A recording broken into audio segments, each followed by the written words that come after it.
जयपुर से आई हूँ। स्मृता शर्मा मेरा नाम है और मेरा प्रश्न ये है कि क्या सनातन धर्म के अनुसार बिना कन्यादान किए विवाह संपन्न हो सकता है या नहीं?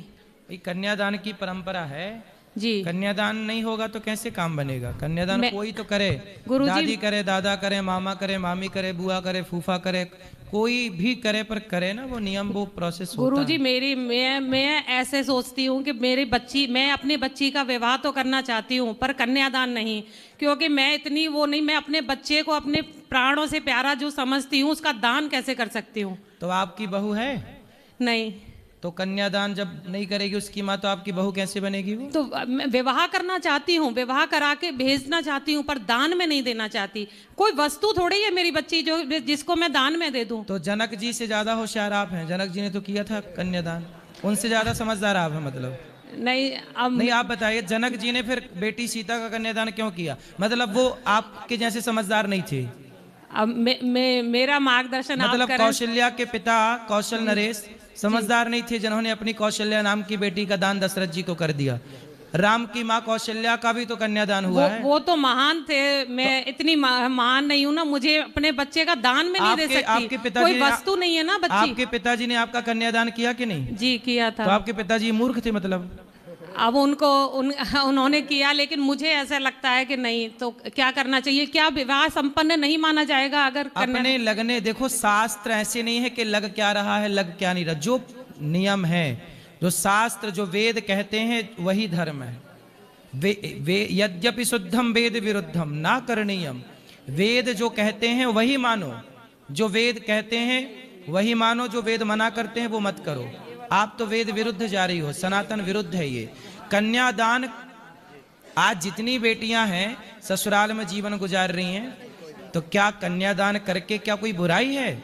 नहीं गुरुजी, आपको बहू ऐसी मिले जो विवाह तो हो जाए आपके बेटे से, पर वो अपनी माँ से जुड़ी रहे, आपका घर बर्बाद हो जाएगा। नहीं गुरुजी, तो बेटे का कन्यादान क्यों नहीं होता? विवाह तो उसका भी होता है। आजकल के बेटों का कन्या पहले हो जाता है। लड़की बाप माँ बाप छोड़ती है, उससे पहले शादी के 4 महीने बाद ही लड़का अपना बाप महतारी सब छोड़ देता है। वो कहते हैं, लोग कहते हैं कि बेटियां पराई होती हैं। बेटियां आजकल नहीं पराई होती।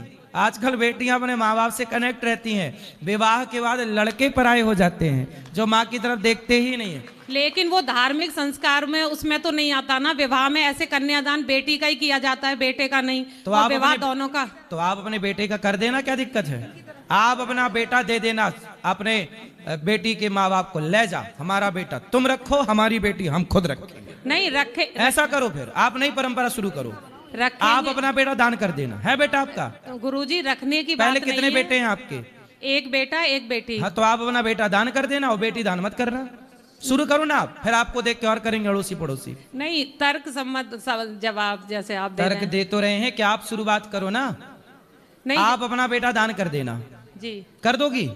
नहीं ना, मैं बेटा करना चाहती हूँ ना बेटी करना चाहती हूँ। बातें करना चाहती हो कि बेटा दान क्यों नहीं होता? खुद करने की आई नहीं, मैं नहीं करूंगी। सिर्फ विवाह करना चाहती हूँ, बेटी विदा करना चाहती हूँ, लेकिन वो मेरी भी रहे और वहाँ की भी रहे। तो आजकल विदा, क्या आप अपनी माँ की नहीं हो? अभी ये बताओ।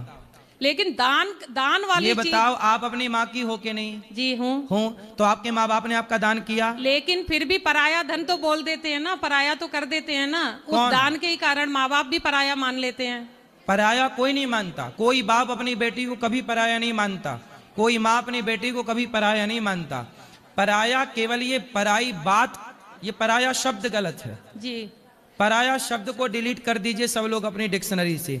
बेटी कभी पराई नहीं होती। मेरे मतलब बेटी कभी पराई नहीं होती। इस घर से उस घर जाना ये विधि का विधान है। इसी से संसार चलता है, इसी से व्यवस्था। ये संसार की व्यवस्था कैसे बनेगी? यदि लड़की सदा मायके में रहेगी, कन्यादान नहीं होगा, तो वो मायके से ससुराल नहीं जाएगी, तो ससुराल कैसे आगे बढ़ेगा? संतान कैसे होगी? फिर व्यवस्थाएं कैसे बनेगी? नहीं, विदा करने के लिए बेटी ससुराल भेजेंगे, लेकिन पहले उसका एक घर था, अब 2 घर है, ऐसे। अच्छा ये बताओ, बेटा पुत्र धन होता है कि नहीं? पुत्र धन? हाँ, होता है कि नहीं? धन तो नहीं, पुत्र है, लेकिन धन कैसे हो जाएगा? धन हाँ, तो, धन को मेरी तो किसी माँ, को भी दे सकते हैं। इसलिए आपके अभी समझ नहीं है। जी। शास्त्र कहते हैं गौधन गजधन, जैसे गौधन होता है, गाय है मतलब धन है, जमीन है मतलब धन है, सोना को धन बोला जाता है, जमीन को धन बोला जाता है, ऐसे पुत्र भी धन है, पुत्री भी धन है, पुत्री भी धन है। शास्त्र कहते हैं बेटा बेटी क्या है?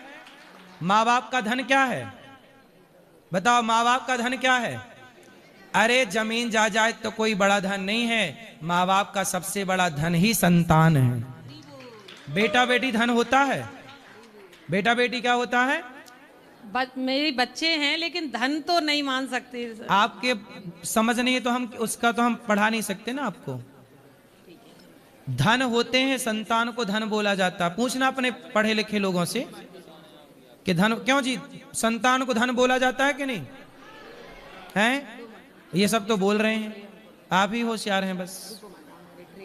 सारा धन एक तरफ और पुत्र धन एक तरफ, इसलिए पुत्र भी एक धन है, कन्या भी एक धन है, ये आंख भी एक धन है। पुत्र का दान नहीं करेंगे, पुत्री का कर देंगे। आप करो ना, मैं बोल तो रहा हूं, अपने बेटे का दान आप करो, शुरुआत आप करो, फिर दूसरे करना स्टार्ट करेंगे।